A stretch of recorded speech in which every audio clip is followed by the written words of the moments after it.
You guys what I can attempt to do with this deck. I did not make my favorite deck that I would have made with Cassandra. I'm trying to imitate the cards you guys would have, so hopefully I can prove to you guys that I can win with your decks at 1000 elo. If you're not yet there, you know, that's the goal. If you're already at 1000 elo and you know you can win at 1000, yeah, then I might just be worse than you, but probably not. Alright, so I start with the Tithe Collector and the Holy Praetorian. I enjoy that, and I have a Treasurer on top of it. This is a good starting hand. Good starting hand.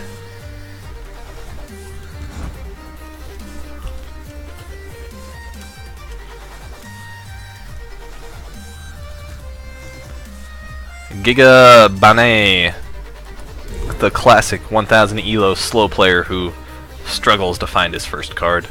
I should not be too critical. This is obviously no fun for you guys to watch though, so that's why. Don't appreciate the slowness. The first turn should be the fastest turn. But, alright, so he has played a Maniac up here. So he's going to be dealing 2 damage to my hero. Now my choices are, I can play the Tithe Collector to get me an extra income, which means on my next turn I would have 4 income, and I could play my Crusader Treasurer. So as I was saying before, when you first have your hand drawn, you want to have a plan. So here's, I already sort of had a plan where I said I could play this guy into that, but after his first play is where I really make my plan. So I obviously leveled up Might, because Might is the most important thing for me, because I have a majority of creatures in my hand. Now I can choose to play this guy, shut down his damage entirely, and he'll have to move this guy, or I can do my original plan, which I think I will do. Now I'll play my Tithe Collector, and then end my turn. And next turn I can play the Crusader Treasurer. So what I did here was sacrifice the 2 damage on my hero in order to do this. Now he has played a Chaos Lacerator, which Blast 3, which is pretty strong, but his ability here is the best part about him, which lets me discard a card at random if he kills himself. So I'm going to stick with my original plan, and I'm going to get my Treasurer out. And I'm going to move this guy away, and instead of moving him up here adjacent to my Treasurer, I'm actually going to move him 1 space away, so I can't get hit by any sort of splash attack right here, like a fireball or a sweep attack of any sort. So spacing like this is fairly crucial early on. If you only have 2 to 4 creatures on the board, you want to have this zigzag pattern when you're playing against Inferno. So I now have both of my income producing creatures on the board, which is a great start for me. Again, I only included 2 of these guys. Maybe that's 2 more than most of you have, but hopefully you guys have seen my flowchart and you've realized you should be buying Forgotten Wars boxes anyways, and hopefully you get these, because they're quite good.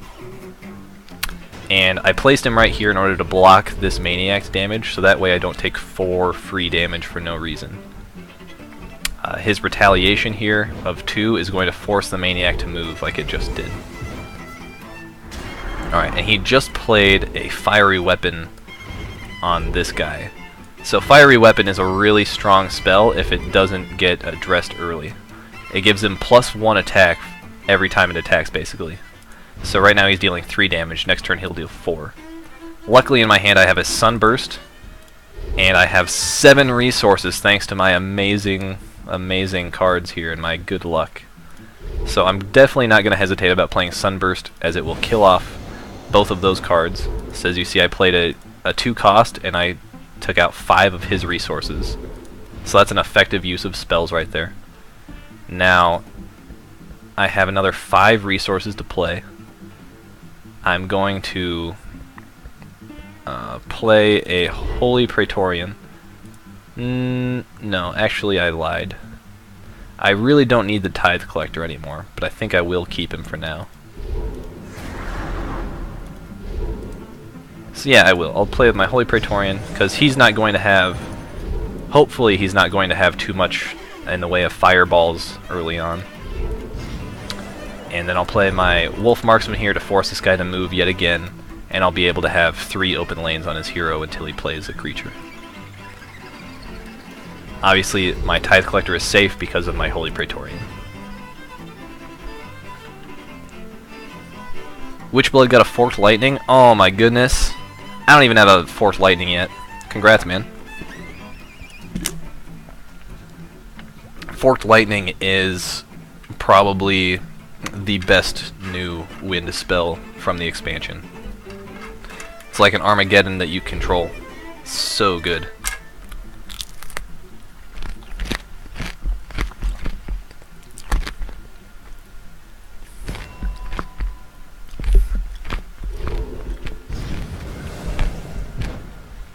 I apologize for my eating noises. I need my food.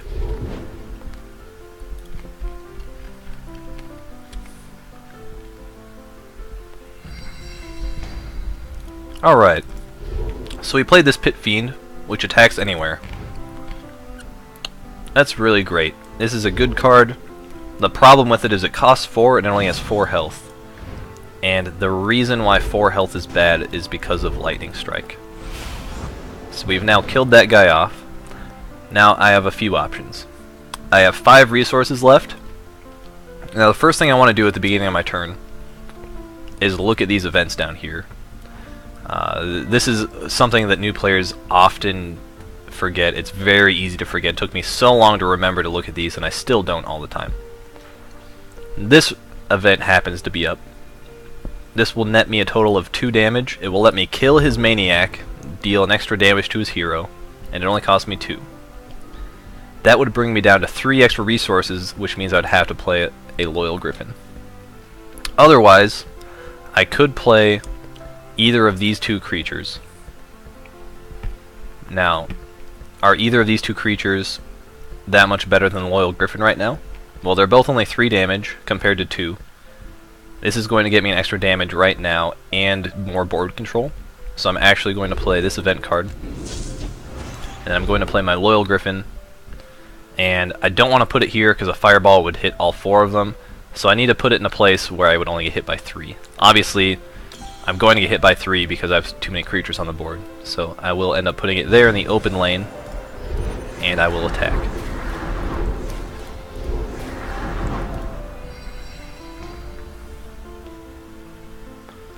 Now, already my deck is succeeding at my goal. I am controlling the board. I have more creatures on the board. I'm slowly poking him down with my low damage creatures. My spells have helped me get to where I'm going, so my spells have contributed precisely with what I'm going for. So my deck seems to make sense right now.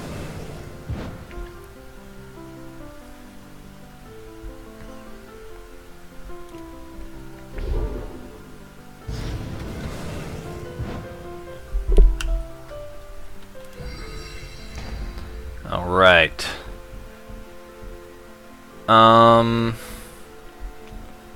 So I'm already at 4 might. So I've looked. The first thing I did, I should have said it out loud as I was doing it. I looked at these events. 1 damage to every creature is not going to help me that much. This is not going to help me at all. This is a bad event to have for Inferno. He's made a mistake by including that. Now I can't draw cards because of this Void Arbiter. So, obviously the choice is for my hero, I'm going to level up magic, because that gets me closer to my Word of Light. And I can't draw a card anyway, which would be my only other option. Now with my 8 resources, I can very easily play 2 of these. I think it's fairly obvious that I want to play this guy here so I can kill his Arbiter next turn. And then I want to play my Seraph here, so I can kill that guy next turn. So right now I'm just trying to force the issue even more and maintain my board control. This positioning here is the opposite of aggressive. If I wanted to play aggressive, I would put my Griffin Master in this open spot, my Warrior Seraph right here in this open spot, and that would put a lot of pressure on him to try to fill these spots with creatures. But instead, I'm trying to keep the board clear which is probably the wrong idea because he does have fire magic. He can use Forbidden Flame later, but I'm just trying to continue my deck's goal to control the board. And I really want to kill this Void Arbiter because I'm running low on cards and he has a lot of cards. So he sort of has the hand advantage right now.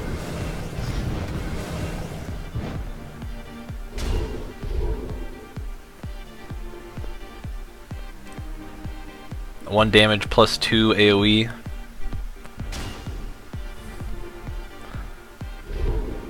Oh, you're talking about the Word of Light? I see. Well, I will Word of Light this turn anyways. So, looking down here, I see nothing that really benefits me. This intrigues me because I do have Word of Light I will be able to use this turn, so I want to see if maybe that extra damage can combo with something, but it looks like it can't. It could only combo to kill that, but I'd be taking way too much damage in the process. So what I'm going to do is level up magic, use my Word of Light. As you see, that killed that, brought this guy down to 2, so I can kill it.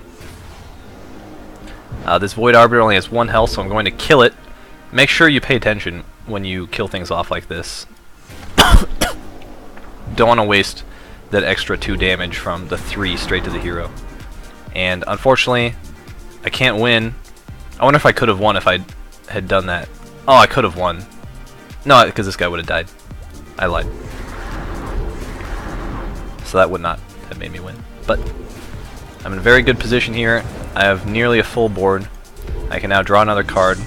And the reason I did that is because I have so few cards. If he gets more, he's already at such a disadvantage that me making up, adding numbers to both sides affects him less than it affects me.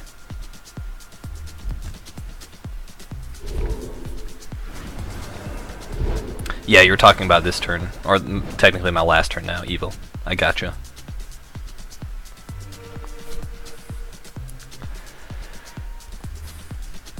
Yeah, Word of Light I don't see in a lot of decks. I've seen like Zardock use a Word of Light, but not too much else. Alright. So this guy has, he didn't have cards that he needed to win, so he has given up. And instead of doing like most people do and killing that guy, we will just end his misery quickly. And we've now won at 1000 ELO with a deck that I believe all of you guys could make. Alright, and that opponent was not the strongest one. So let's do another one. Let's see if we can find a stronger opponent, maybe in the 1100 to 1400 range. Well, we're going backwards, but it is a Crag hack. I go first. I have a Tithe Collector. So right away I'm looking for my game plan. I can play the Tithe Collector and Radiant Glory my second turn. If I didn't have the Tithe Collector, if this was something else that was a 1 cost, this hand would be bad.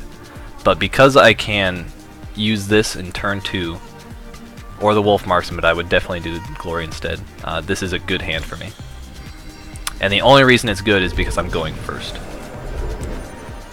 which lets me get up to 3 might by turn 2. Alright, and Evil.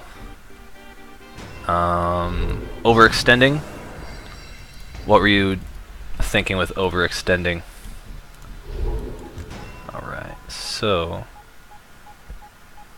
this is a Crag hack.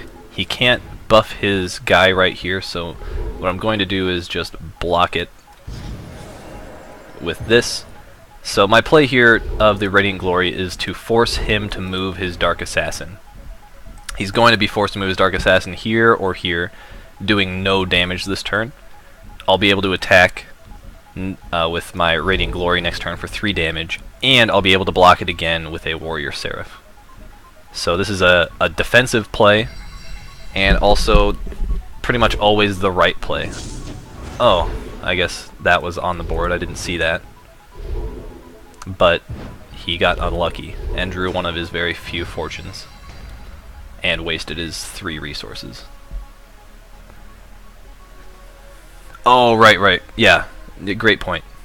So for instance, if this was the same guy last turn, I sort of briefly mentioned in hindsight that I had made a slight mistake, that I could have easily been hit by a Forbidden Flame or something.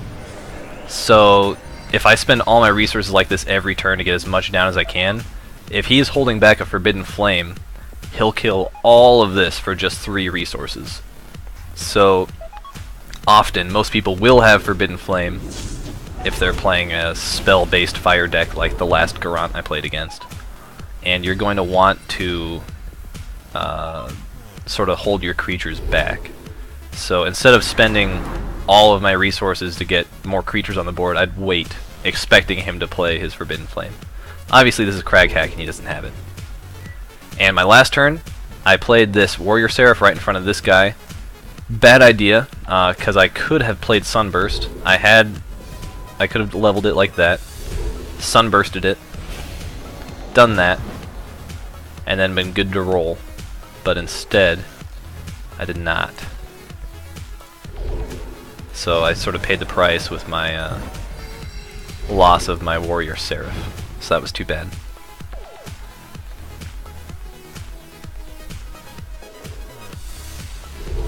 Alright, and that turn, I decided to play the Wolf Marksman because I didn't want to go for my POW yet. That 3 damage, I don't think, it's just not the right time. Alright, so immediately he has played the Tainted Orc, which is one of the best Stronghold creatures. He will be killing my Radiant Glory just in 2 turns, and if I attack it, he'll kill it in 1 turn. So I can't straight up attack it. Now I have 6 resources. I'm going to look down here. I can boost my damage by 2, which will put me at 5, and that's not enough. He has 13 damage on his hero. I can't burst that down at all, so I'm not even considering that. I have a Lightning Strike. I can kill the Tainted Orc immediately with a Lightning Strike. Additionally, I can play a Holy Praetorian to block 2 melee damage onto this guy, and then play a second either Warrior Seraph or a Crusader Treasurer. Now, I don't exactly want to just use this Lightning Strike and then kill it right away, because that only gives me the option of playing one of these 2, and I'd rather establish more board control. So in order to do that, I will play the Holy Praetorian, giving this guy the 2 melee guard, so I can now safely attack him, deal that 3 damage, and he's not going to be able to kill this guy either. And I will play a Crusader Treasurer right there. Level up my magic, since I'm already capped out at my might, and I don't need Destiny. And this guy will continue to cling on down there. So I could have killed that guy. In return, I would have not had this guy on the board. But right now, him sitting there, because this is Crag Hack is like he only does one thing, and that's deploy creatures. If he was anyone else, I would not want to leave this Tainted Orc alive, because he could be moved somewhere else, or he can use some sort of fortune or spell to kill one of my creatures and do some damage. But because it's Crag Hack, I did not care. Alright. So that's why I played that way. Keep this guy on the board, which gives me 2 damage on his hero, and that 2 income, which is just massive. Now I have some options. I have a lot of options. I can kill the Orc with my Radiant Glory, and then Lightning Strike the Centaur. I can do Word of Light, kill this guy, kill that guy, kill that guy. That doesn't help me as much. Killing that guy is nice. I can boost my damage by 1. Which will let me one-shot that, and I should have done that earlier with my Crusader Treasurer. I can boost this guy's damage by 2, and this guy's damage by 1. I have a POW, Deathseeker. I could POW this guy, or I could POW his hero. So I actually have a lot of options here, and I have 9 resources. So I could play all 3 of these, or I could play 2 of these and 1 of these. Now, what gives me the greatest benefit? pretty sure I'm gonna play this so I can kill that guy. And then